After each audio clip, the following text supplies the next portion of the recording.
Kita mulai sekarang. Assalamualaikum warahmatullahi wabarakatuh. Alhamdulillahirrahmanirrahim. Assalatu wassalamu ala asrafil mursalin Nabiyina Muhammadin wa ala alihi wasallam ajma'in. Amma ba'd. Mari sama-sama kita awali kajian kita di malam hari ini. Kita buka dengan bacaan Al-Basmalah. Bismillahirrahmanirrahim. Pada pertemuan kali ini materi kita kaji adalah materinya tematik ulumul Quran. Dinamakan ulumul Quran, yakni ilmu mempelajari tentang perlik-perliknya Quran, pernik-perniknya Quran, detailnya Al-Quran, entah hikmah di balik kata maupun hikmah di balik bacaan.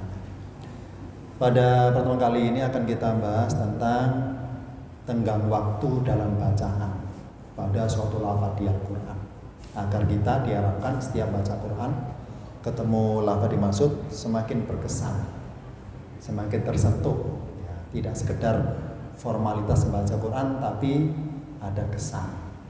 Nah, salah satu bacaan paling mutu ketika baca Quran adalah ini, keluar tangisannya itu, karena mutunya baca Quran adalah nangisnya.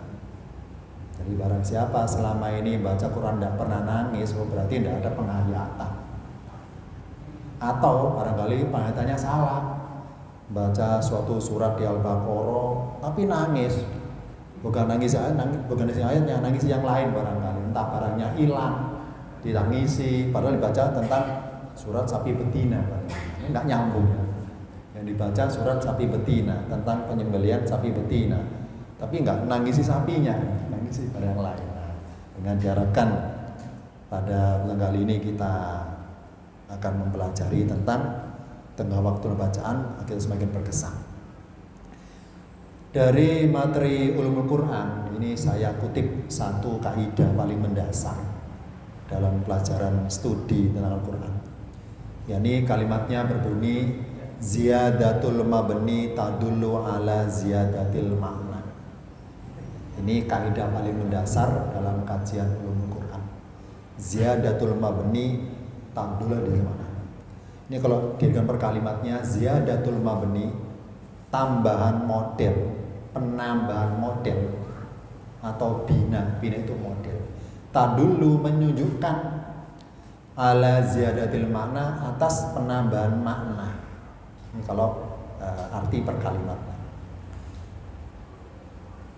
Kaidah paling mendasar dalam kajian Al-Quran, tepatnya subnya tentang ijazul lughawi. Apa sih ijazul lughawi? yakni kemukjizatan bahasa. Karena di Al-Quran itu bahasanya itu Allah berseluruh rupa, sehingga ketika pas kita membunyikan bacanya itu menunjukkan suatu getaran-getaran ataupun nada yang bisa menyentuh. Dalam kaidah paling besar di lughawi ada kalimat ziyadatul mabni talulah ziyadatul makna, penambahan bina atau model menunjukkan adanya penambahan makna. Maksudnya kuatnya lafaz karena kuatnya makna. Yang kita kenal Al-Quran berbahasa Arab, benar, bahasa Arab benar. Hurufnya huruf Arab tuh benar. Tapi ada tapinya.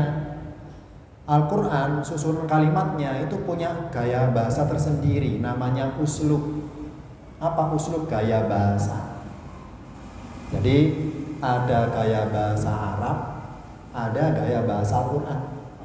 Jadi beda. Begitu pula penulisannya beda pula.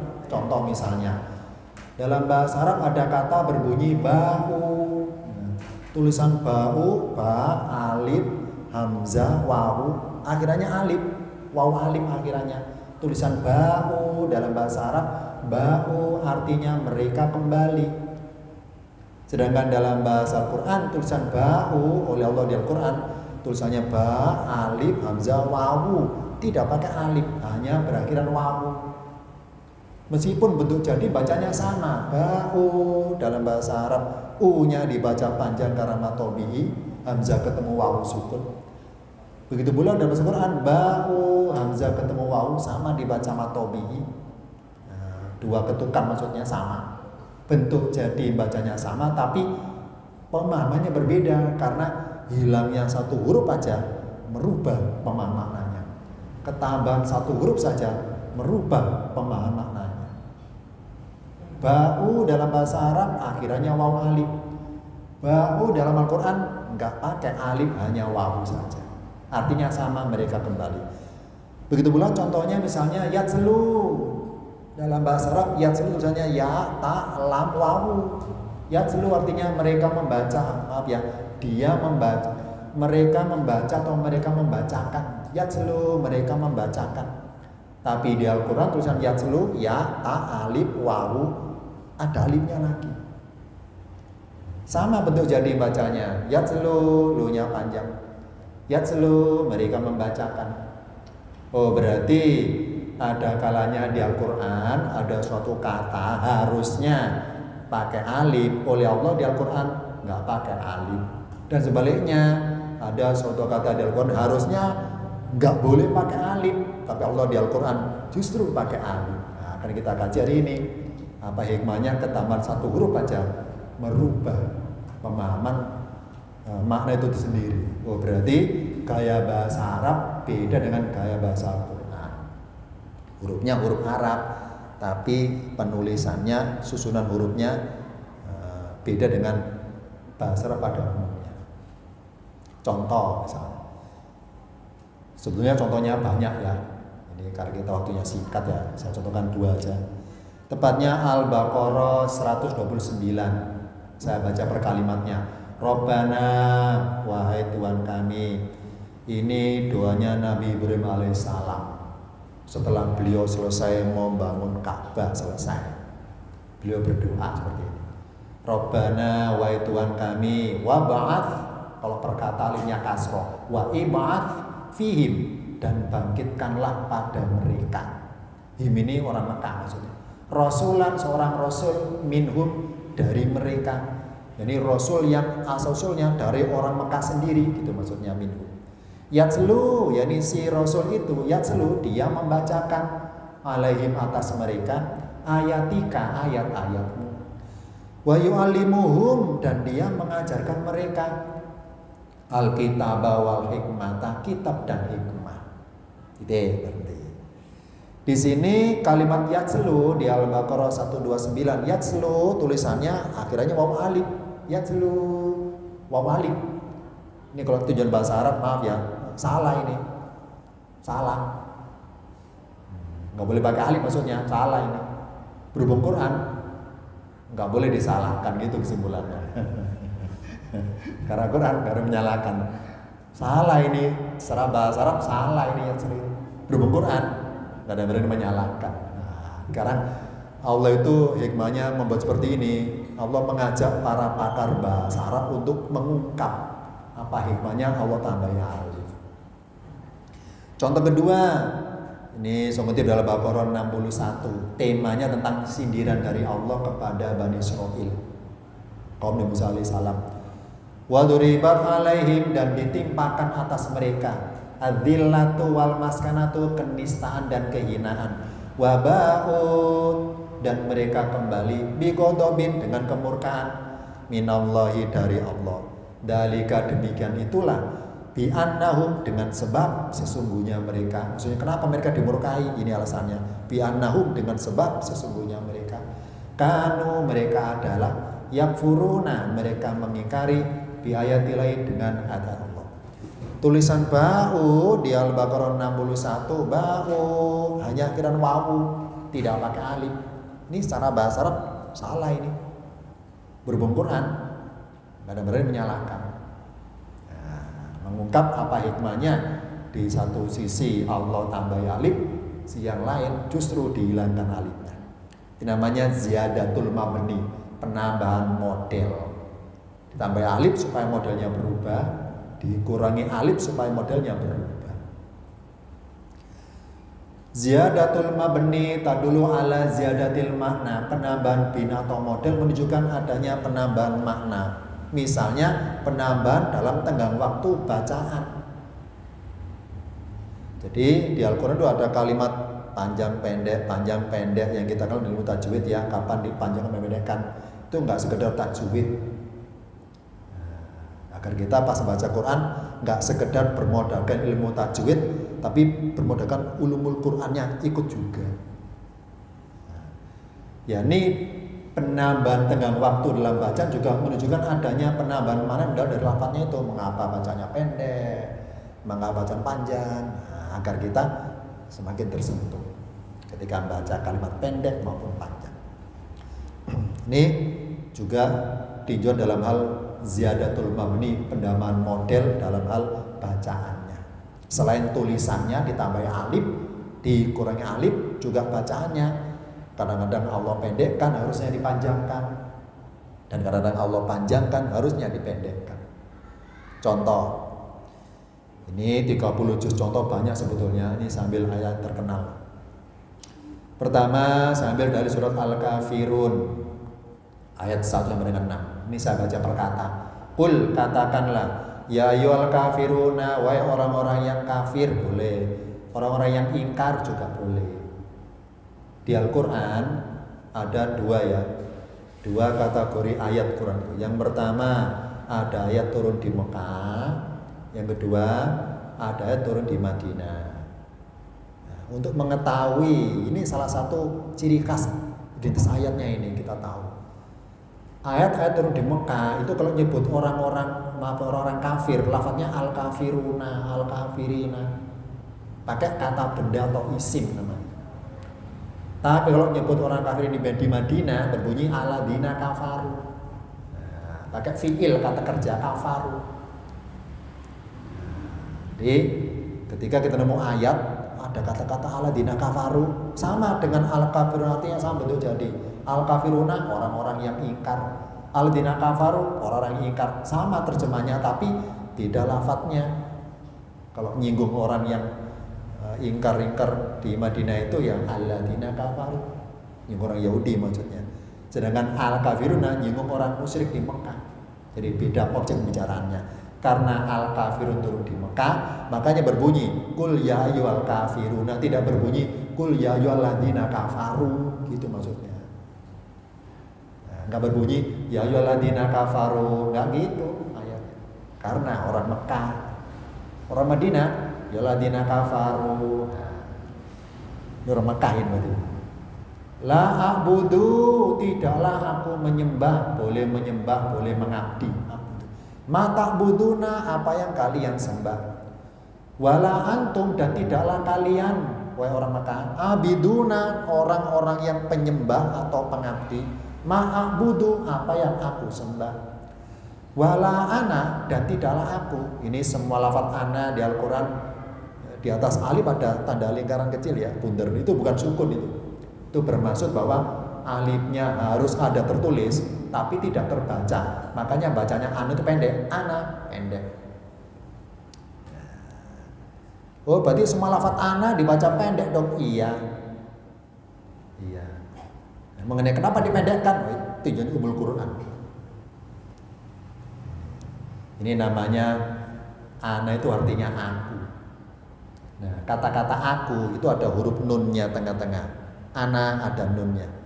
Ini namanya nun ananiun. Nun ananiun. Nun yang nempel pada kata-kata aku. Nun. Makanya orang Jawa bilang, maaf ya saya panggil, wahai Joko, nun. Wahai Slamet, Nomat, Slamet, nun. Apa nun? Ya akulah Slamet. Akulah Joko. Pengakuan diri. Nun adalah huruf pengakuan diri. Nah, oh berarti orang Jawa itu ngajar kita nyaut nun. Nun itu bahasa Arab maksudnya. Joko, nun. Dalam kan halus. Nun. Nah, apa nun itu? Akulah namanya Joko. Apa nun? Nun adalah mempunyai sifat huruf pengakuan diri. Ini tinjau umul Quran ini. Masing-masing huruf itu ada mana-mana filosofi. Huruf alif sifatnya huruf pembatas atau pembeda. Huruf ba huruf kesertaan. Huruf ta huruf pengkhususan. Huruf nun pengakuan diri. Huruf mim tanda jamak, huruf pengumpul. Huruf lam kepemilikan. Alif ba sampai ya. Ya, ini enggak sampai dulu, nanti habis waktunya ya. Ana pendek. Maksudnya apa? Ketika pengakuan kata-kata ana, aku, Allah kasih pembatas alif. Alif. Oh, berarti pengakuan ana atau aku sebatas membaca lafaz Allah, lafaz ayat firman di Al-Qur'an. Misalnya, ana Yusuf, akulah Yusuf. Bukan berarti saya Yusuf, saya hanya membaca lafaz Allah di Al-Qur'an yang berbunyi ana Yusuf. Dengan adanya alif sebagai batasan pengakuan bahwa yang mengaku sebagai Yusuf bukan saya, tapi saya hanya melafalkan ayat, makanya dibatasi pakai alif. Alif itu pembatas supaya nun ini pengakuan saya itu jangan kebablasan gitu maksudnya. Wala ana, dan tidaklah aku abidun menjadi penyembah ma'abattum apa yang kalian sembah. Wala antum, dan tidak kalian orang Mekah abiduna orang-orang yang menyembah atau pengabdi ma'abudu apa yang aku sembah. Lakum bagi kalian dinukum agama kalian. Wali aslinya wali yang sukun karena dibaca wasol waliya dan bagiku dini agamaku. Ini itu aku, agamaku. Di Al-Kafiruna ada 4 lafaz ma. Yang pertama ayat 2 ma ta'buduna. Yang berikutnya ayat nomor 3 ma a'budu. Yang keempat ayat nomor yang ketiga 4 ma abattum. Yang keempat adalah ayat nomor 5 ma a'budu. Semua pakai lafaz ma. Ma ini bermaksud sosok Tuhan. Jadi Rasul bilang la a'budu ma ta'buduna. Wahai orang Mekah, la a'budu aku tidak menyembah ma ta'buduna apa yang kalian sembah. Nah, begitu pula wahai orang Mekah, wala antum, dan tidaklah kalian abiduna menjadi para penyembah ma'abudu apa yang aku sembah. Nah, jadi keempat lafaz ma ini arti perkata singkat apa yang. Jadi apa? Sosok Tuhan. Sosok Tuhan. Nah, Allah bedakan ternyata lafaz ma ketemu kata berikutnya itu beda bacanya. Contohnya ayat nomor 2 ma ta'buduna, ma dibaca 2 ketukan karena matobi ma ta'budun. Ma cuma 2 ketukan ma ta'budun. Ayat nomor 3 ma a'budu, ma-nya panjang karena ketemu hamzah. Matobi itu hamzah namanya mat apa ya? Mat wajib apa jaiz ini? Ketemu. Makanya ada tanda layarnya ma panjang, lebih panjang tenggang waktu bacanya ma'abudu. Ayat nomor 3 wala ana abidu ma'abattum. Tulisan ma'abattum, ma-nya lebih pendek tenggang waktu bacanya karena 2 ketukan ma'abattum.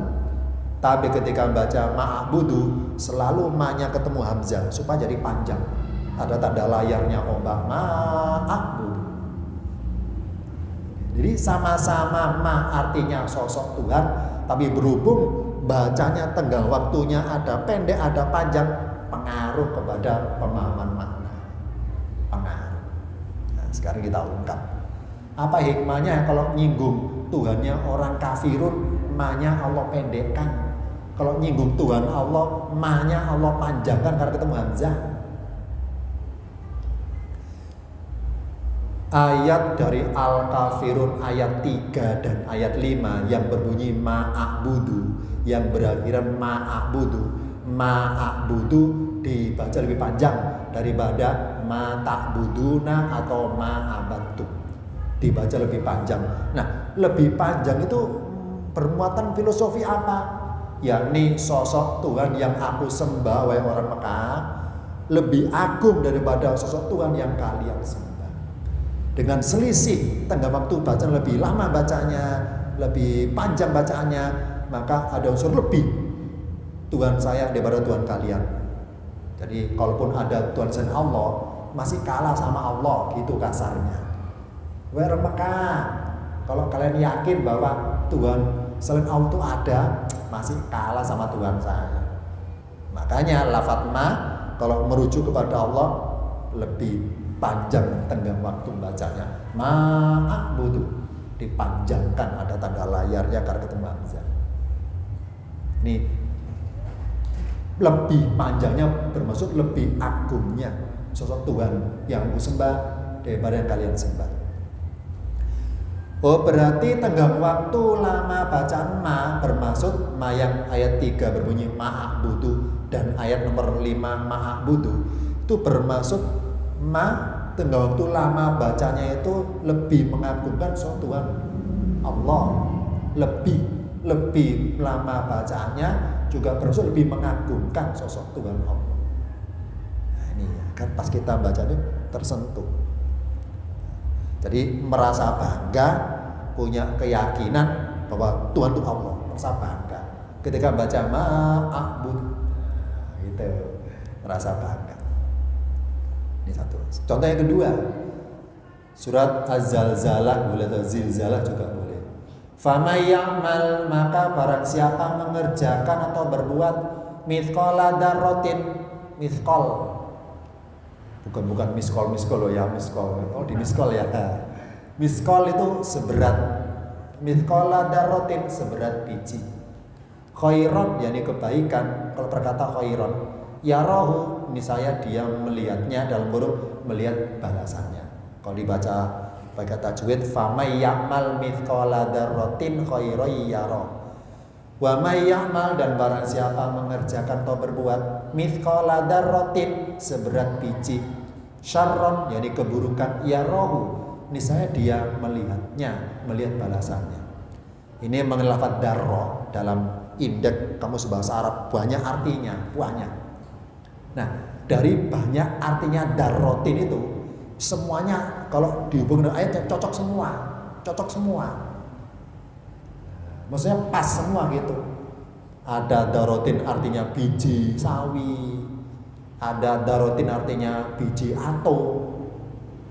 Nah, yang paling unik ini ada lagi, darotin artinya ada. Darotin itu sebutan untuk anak semut hitam yang berada di batu yang hitam di kegelapan malam. Gimana ngelihatnya? Nah, itu anak semut hitam yang berada di batu yang hitam di kegelapan malam. Bahasanya darotin. Berarti segala amalan kita yang nggak kelihatan orang, sebagaimana nggak kelihatannya semut hitam itu Allah hargai. Nah, itu maksudnya. Sebagaimana nggak sia-sia semut hitam melewati batu itu. Darroh, anak semut hitam berjalan di batu yang hitam di kegelapan malam. Darroh.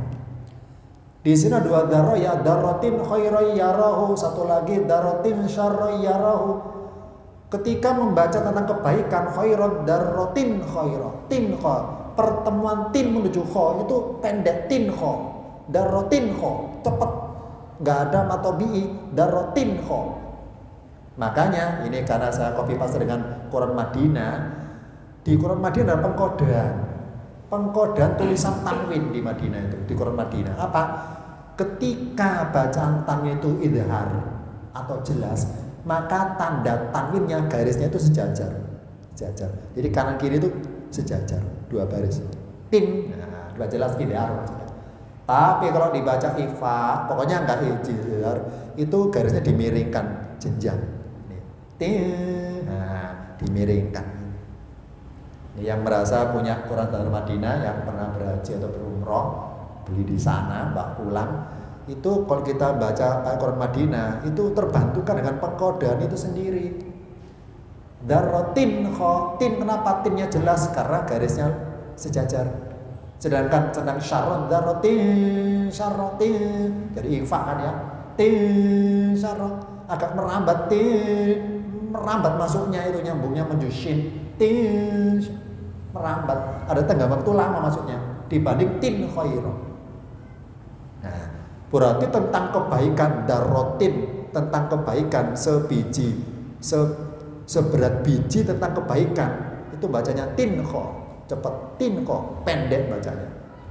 Tapi kalau tentang keburukan darrotin syarron, merambatnya lama karena syarron keburukan. Apa hikmahnya Allah bedakan seperti ini ya? Tenggang waktu panjang pendeknya ya kita ungkap. Tulisan darrotin ketemu kho, darrotin kho, ini pendeknya waktu baca darrotin bermaksud cepatnya balasan kebaikan yang diterima oleh yang bersangkutan itu. Karena apa khairon kebaikan? Darotin sebiji, sebutir biji. Kebaikan yang sebutir biji, barang siapa berbuat meskipun hanya sebutir biji kecil, maksudnya sepele, itu Allah kasih langsung balasannya. Sedangkan kalau sebutir biji itu syarron, keburukan, itu bacanya darrotin syar lebih lama, nyambungnya lama. Nah, lamanya waktu baca darrotin ketemu syarron, tambah itu lamanya bermaksud lamanya balasan keburukan yang diterimanya itu. Contoh, orang jatuh saya tolong. Nah, nolong kan kebaikan khairon. Allah kasih balasan langsung karena kebaikan, darotin khairon. Contoh kebaikan. Sekarang contoh buruk. Saya nipu orang. Nipu kan buruk. Allah nggak langsung mengadab saya. Nggak langsung. Karena syarron masih merambatnya waktu. Nggak langsung diadab. Nggak langsung dihukum. Tapi kalau kebaikan langsung, masih pahala langsung. Ini isyarat dari kecepatan bacanya tin khaira karena kebaikan, tin syarra merambat tengah waktu lama karena keburukan. Ini sama itu dari ucapan Rasul. Yaqulullahu, ini kata Rasul dalam hadis beliau. Yaqulullahu, Allah berkata. Ini Allah berkata kepada para malaikat. Ida aroda abdi, wahai para malaikat, ida aroda abdi. Ida itu apabila boleh, jika juga boleh. Aroda abdi, hambaku ingin, arodu ingin. Ingin ngapain? Ayak malah untuk mengerjakan atau berbuat. Berbuat apa? Sayiatan, keburukan. Fala taktubuha, maka janganlah kalian menulisnya alai atasnya, hatta sehingga yang malah dia mengerjakannya. Nah, jadi Allah mau wanti-wanti malaikat pencatat itu. Baik malaikat, kalau ada hambaku berbuat sayiatan keburukan, jangan catat. Nunggu jadi apa enggak? Siapa tahu? Burung kan? Siapa tahu burung nggak jadi, lupa, nggak sempat, siapa tahu. Jadi dalam catat. Jadi ada tengah waktu antara mencermati ada tengah waktu, nunggu hatta yang malah sehingga dia mengerjakannya. Fa'in amilaha, maka jika dia si hambaku amilaha mengerjakan sayatan keburukan, fa'uktubuha, faktub, maka tulislah ia, tulis tapi kadarnya bimisliha, dengan semisalnya yang kadar sama. Wa in taroka, dan jika dia meninggalkannya nggak jadi membatalkan diri, min ajli, dari sebab takut kepadaku, faktubuha, maka tulislah ia lahu baginya hasanatan, satu kebaikan. Ini hanya aroda, apa sih aroda? Ingin, hanya ingin, masih rencana ingin. Misalnya besok saya rencana menipu si A, masih rencana, masih ingin, itu malaikat belum mencatat. Siapa tuh besok nggak jadi, batal. Ya, nggak nyatet. Ternyata nggak jadi, batal, nggak jadi, ya kasihan dia nih. Saya nggak tega nipu dia. Oh, berarti kan meninggalkan begitu, dan satu kebaikan hasanatan. Masih ingin, padahal masih ingin. Berarti barang siapa punya rencana buruk terus membatalkan diri, tulis satu kebaikan. Nah, ini Allah tuh maha pemurah ya. Urusan kebaikan itu Allah murah. Itu pemurah. Ini kalau keburukan sayatan. Sekarang sebaliknya, darrotin kho. Jadi kalau sayatan keburukan, tenggang waktu lama baca darrotin syarro, bermaksud lamanya malaikat menunggu mencatat, nunggu. Siapa tahu nggak jadi ya, nunggu. Berapa lama nunggunya? Ya sebenarnya berapa lama bacanya tin syarro. Kapan tinnya ketemu syai itu, kapan ketemunya tin syarro. Lama. Tapi sebaliknya ketika darrotin khairah, karena khair kebaikan, kata Allah lanjutannya, wa idza arada, dan jika dia menginginkan, dia itu siapa, hambaku ingin an ya'mala, untuk mengerjakan hasanatan kebaikan, falam ya'malaha, fa itu padahal belum mengerjakannya, Faktubuha lahu, maka tulislah ia baginya hasan, satu kebaikan. Contoh misalnya, nanti malam saya niat tahajud. Niat sudah ada, niat kan ingin. Jam waker sudah setel ya, jam waker alarm volumenya digedein semuanya, nggak bangun. Berarti kan nggak ada realisasi bangun kan ya. Artinya kan nggak ada amalan tahajud kan, artinya nggak ada catatan. Allah bilang kalaupun nggak mengerjakan, tulis satu kebaikan. Entah karena begitu capeknya barangkali sampai lengger ya, pulas, sampai dirit alarmnya bunyi nggak bangun, satu kebaikan. Jadi niat tahajud, niat saja tapi nggak bangun, ditulis satu kebaikan. Tapi jangan dia kali, gitu niat aja ya. Allah kan maha tahu akal kita. Jangan dia kali.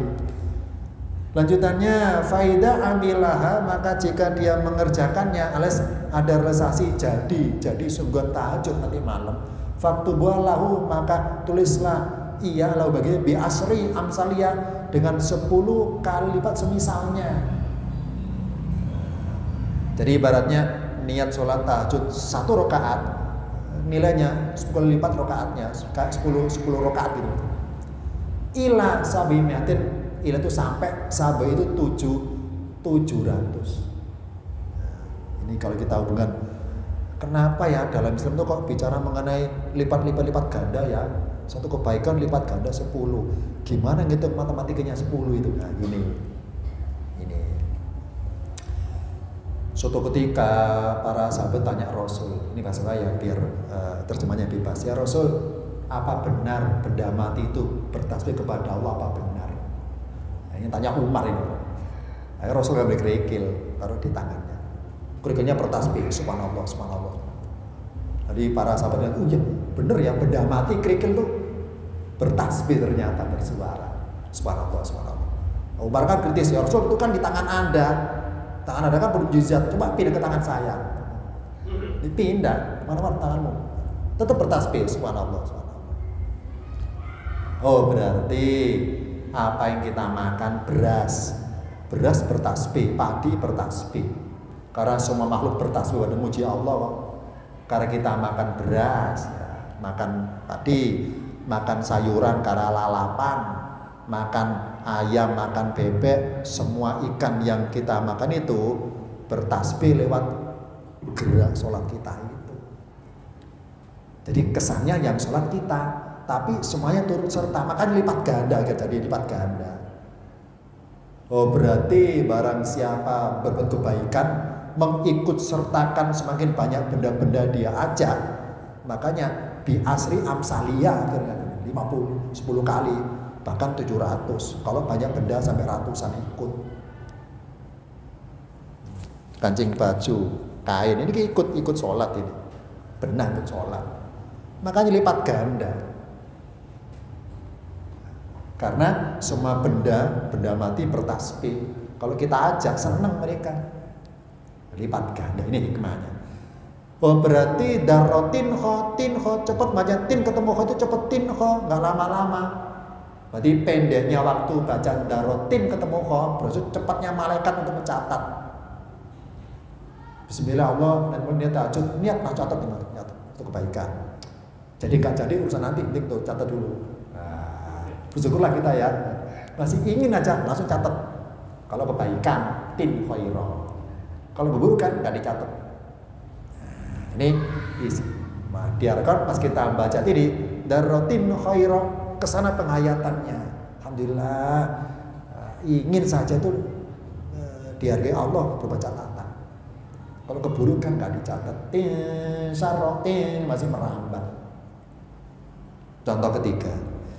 Sama itu dalam Al-Baqarah 86 ya, tentang suatu pernyataan Allah mengenai doa yang dijawab. Wa idza salaka ibadi, dan jika hamba-hambaku bertanya kepada Muhammad ani tentang aku, fa ini qaribun, maka sungguhnya aku qaribun, dekat. Ujibu, aku menjawab dakwata dai, panggilan orang yang berdoa, idza da'ani, apabila dia berdoa padaku. Ketika kita baca qaribun ujibu, koribun, lafat pun menuju u, itu cepat. Koribun ujibu, nggak ada waktu lama. Makanya di Quran ada tanda wakofnya berupa sot lampia. Apa sot wasol aula? Apa wasol aula?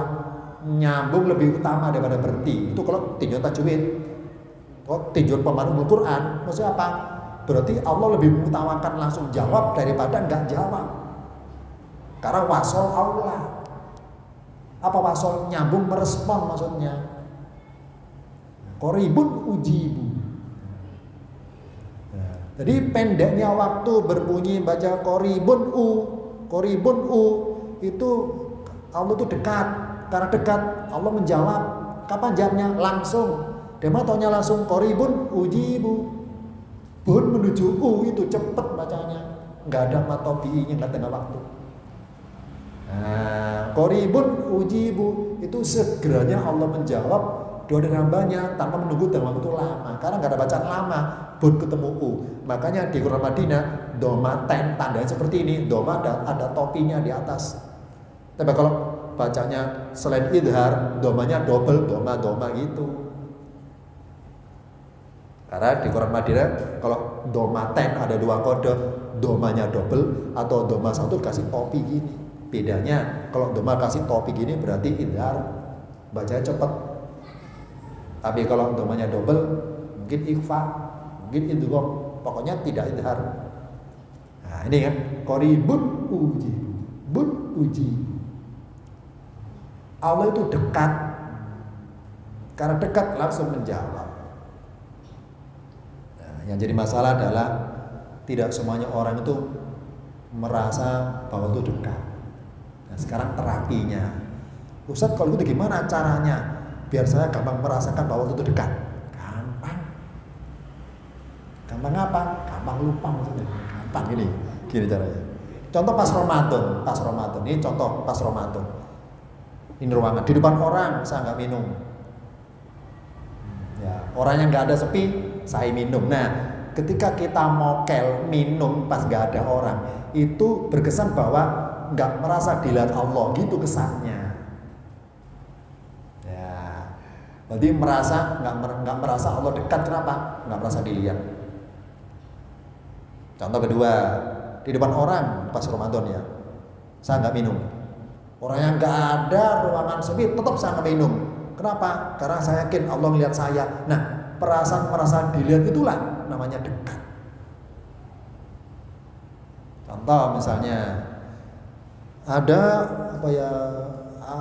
acara uji nyali masuk ke dalam gua di gunung, guanya terkenal angker misalnya loh ya.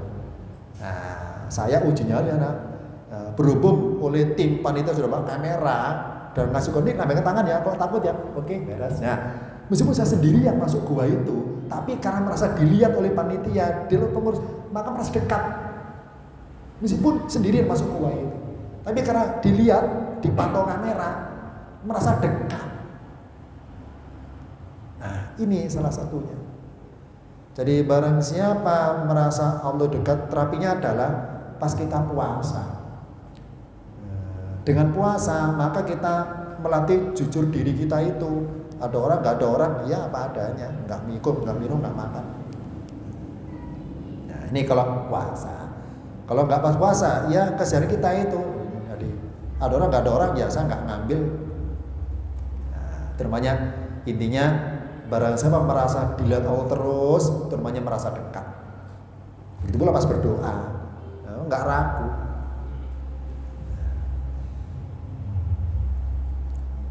Ada dua kalimat wa idza salaka ibadi ani fa ini qaribun. Ini satu kalimat. Terus ujibu dawadai idza da'ani. Satu kalimat. Nah, kalau pertama berbunyi wa idza salaka ibadi ani fa ini qaribun, bermaksud bahwa Allah dekat dengan hambanya. Ujibu dawadai, Allah bilang aku jawab doa dari hambaku itu. Nah, ini ya. Allah dekat. Dekatnya kita kepada Allah bukan karena kita yang mendekatinya, bukan itu. Tapi karena gaya gravitasi Allah yang begitu besar itulah menarik kita untuk mendekat. Contohnya magnet. Orang Jawa namanya pakai Inggris. magnet Inggris, magnet, ada paku, ada magnet. Itu yang bergerak dekat itu magnet atau pakunya? Pakunya kan ya. Nah, bener kan ya? Berarti pakulah yang dekati magnet. Bukan mari dekati paku, bukan. Maksudnya apa? Mari kita itu kalau pengen ditarik Allah mendekat, mari kita itu iman kita semutu besi, ada unsur besinya, karena magnet hanya bisa menarik besi. Tapi barang siapa imannya ke orang munafik, kayak kayu bersandar, kayu kan gak harus besinya, bisa bersandar kepada magnet, nggak bisa nempel, nggak bisa lengket. Barang siapa imannya hanya semutu kayu, oleh Allah nggak ditarik mendekat, nggak bisa ditarik, karena imannya kayu. Apa kayu? Kemunafikan. Ibaratnya imannya itu semutu besi, kayak paku besi, gampang tarik mendekat. Oh berarti kita itu dekat kepada Allah karena ditarik.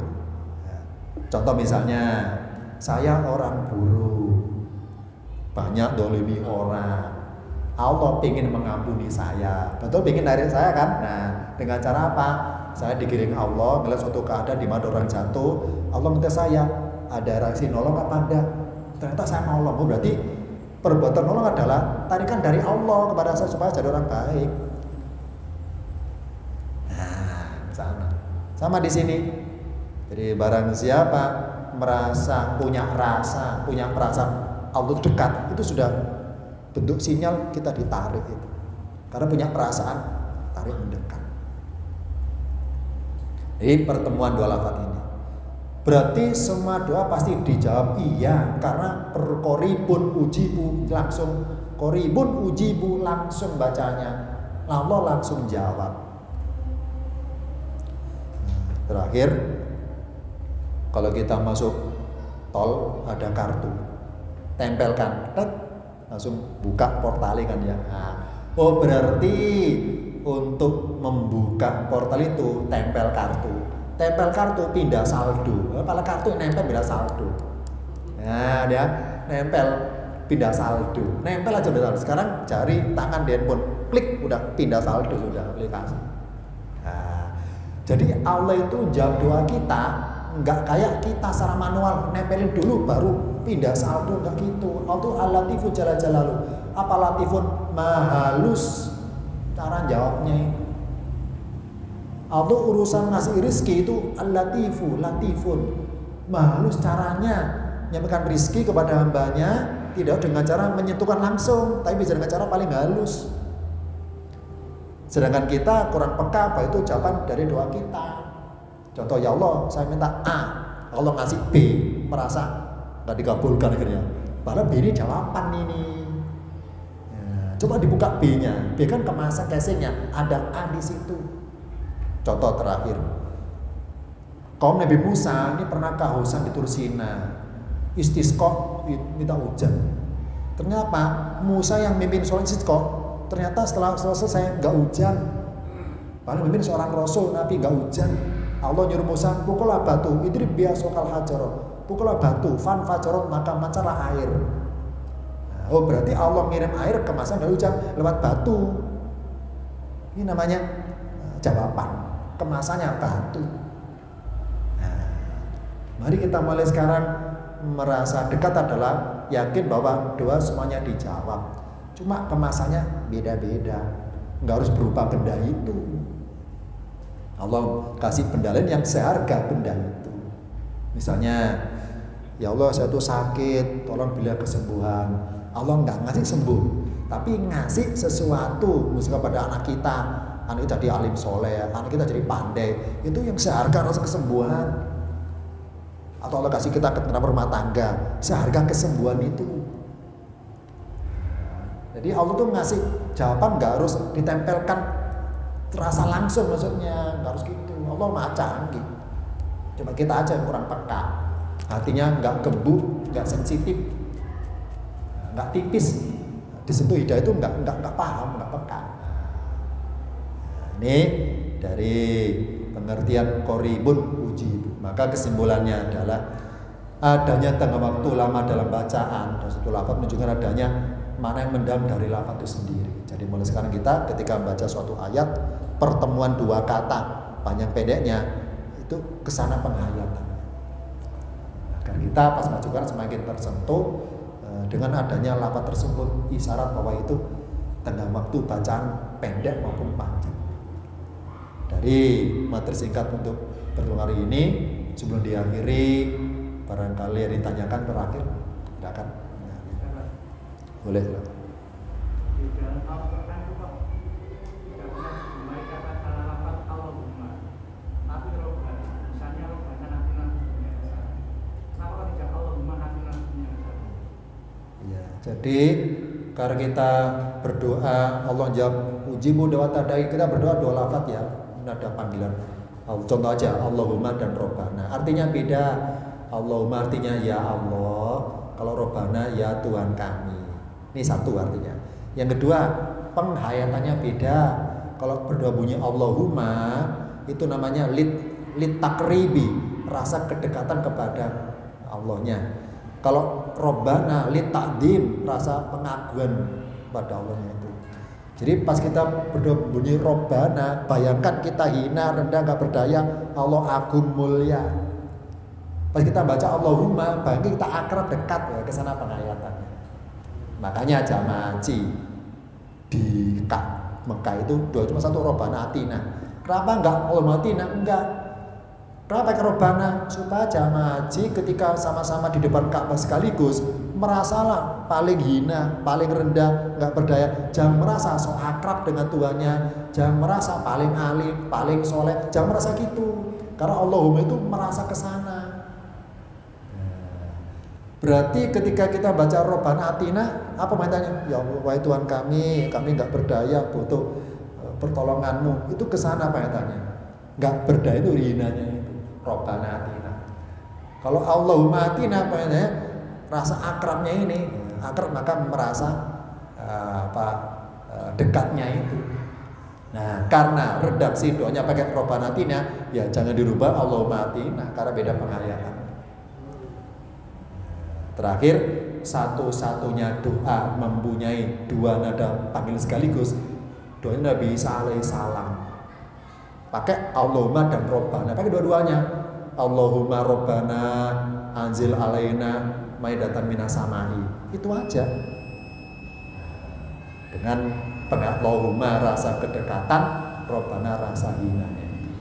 Demikian dari saya singkat materinya. Semoga kita kaji hari ini bermanfaat. Kita semuanya beribadah. Ketika baca Quran semakin tersentuh dengan bacaan panjang dan pendek tersebut.